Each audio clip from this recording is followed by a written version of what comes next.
Sa labing wahing sa kalambuan sa dagan sa panahon na nabantayan sa pag-asa, nga inanay nga nagkakusog ang dagan sa tropical depression nga si Falcon, samtang nagpabili ng gikusgon na sa iyang hangin. Subay nini karong adlaw, masinati ang katag-katag nga pagwan-uwan uban sa pagpanugdog og kilat nga masinati sa Bicol Region ug mga dapit sa Eastern Visayas. Si Tropical Depression Falcon mamahimong usa na ka tropical storm kung magkaduol na kini ug mahimong mo-landfall sa extreme northern Luzon sa Miyerkules sa hapon o kaha sa kagabion. Ug alang sa dugang detalye aniya si Engineer Jomar Clarino, weather specialist sa Pag-asa Visayas.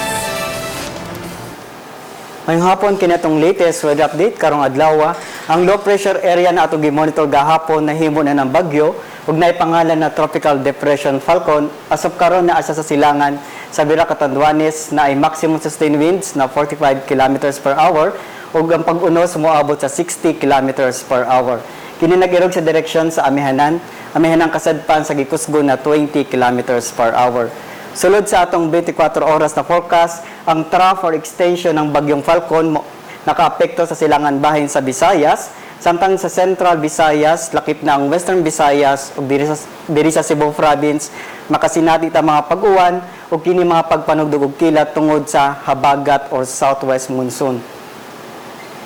Base sa atong latest track ng Bagyong Falcon, expected nato mo-landfall siya sa Wednesday ng hapon or gabi diri sa extreme northern Luzon ug sa Webes sa buntag makagawas na sa atong Philippine Area of Responsibility.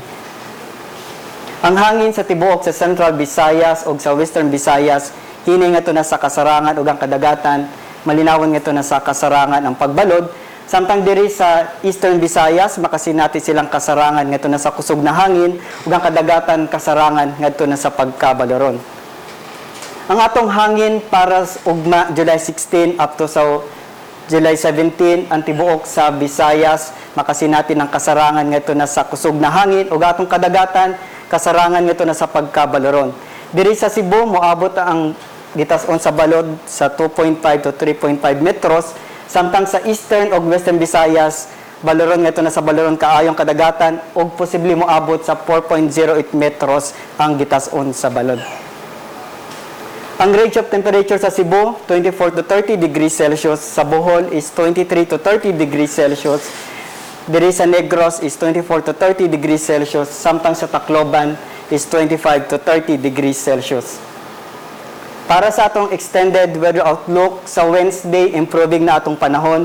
O diri sa Thursday sa Friday, makasinati natang init na panahon ug natay mga patak-patak na mga pag-uwan tungod kining localized na mga pagpanugdog og kilat. Ang range of temperature para sa Wednesday is 24 to 30 degrees Celsius. Sa Huwebes is 24 to 31 degrees Celsius. O diri sa Friday is 24 to 32 degrees Celsius. Ang adlaw mo silang sa alas 5:30 sa buntag.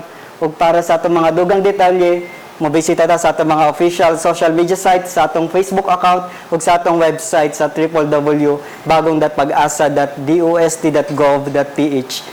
Gikan diri sa Pag-asa Mactan, DOST ug para sa Balitang Bisdak, kini si Jomar Clarino. Maayong hapon.